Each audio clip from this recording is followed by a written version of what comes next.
شروع اللہ کے نام سے۔ ناظرین اکرام، السلام علیکم۔ میں علی قمبر کاظمی رسول پور دہلڑی سے آپ کے لیے لایا ہوں وہم اور اندھ وشواس کے خلاف ایک تحریک، ایک مشن۔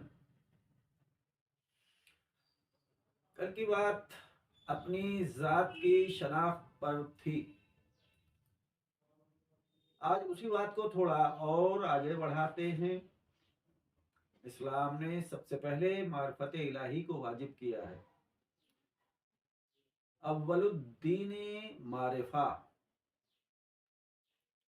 تاکہ ایمان کا آغاز اور شروعات فکر و نظر یعنی غور و فکر سے ہو اور انسان اللہ کو اس کے تمام اوصاف و صفات کے ساتھ پہچانے،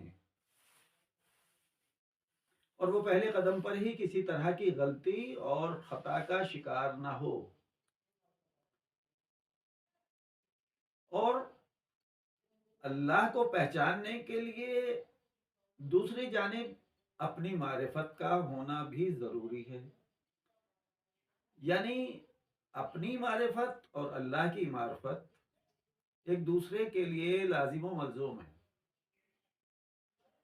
یعنی اپنی معرفت ہوگی تو اللہ کی معرفت ہوگی، اللہ کی معرفت ہوگی تو اپنی معرفت ہوگی۔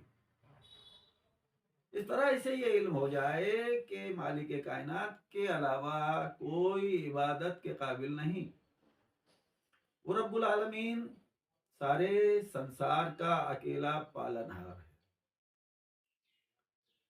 اس کا دل ساری زندگی کسی شک و شبہ، مغالطے اور دھوکے کا شکار نہ ہو۔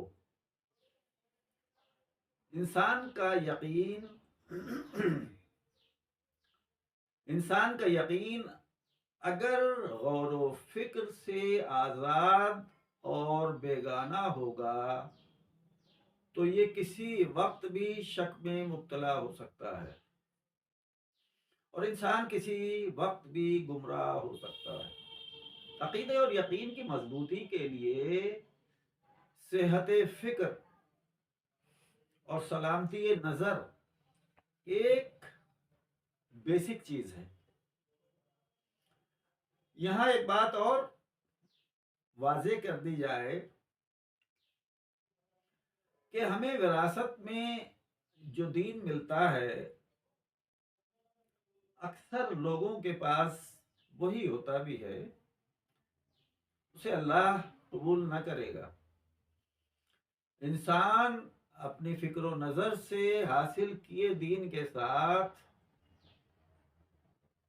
روز محشر حساب کتاب دے گا۔ عقیدے اور ایمان کی مضبوطی کے بعد اعمال کا سلسلہ شروع ہونا چاہیے، تاکہ انسان کے ہر عمل پر عقیدے کی چھاپ صاف نظر آئے۔ اس کا کوئی عمل اور فعل بیہودہ بے مقصد نہ ہونے پائے۔ یہ عقیدے اور ایمان سے غفلت، لاپرواہی کا نتیجہ ہوتا ہے کہ انسان ہزاروں طرح کے مشرکانہ خیالات کو اپنے دل و دماغ میں بسا لیتا ہے، اور اسے یہ بھی خیال نہیں رہتا کہ یہ گمراہی شروع کہاں سے ہوئی، اور اب وہ بندہ خدا ہے کہ بندہ شیطان۔ دین اسلام میں عقیدے اور ایمان کا سلسلہ عمل سے الگ نہیں ہے، اور عمل کا سلسلہ عقیدے اور ایمان سے جڑا ہے۔ ضرورت ہے کہ انسان ان دونوں سے جڑا رہے۔ باقی گفتگو آپ اگلے حصے میں سماعت فرمائیں گے۔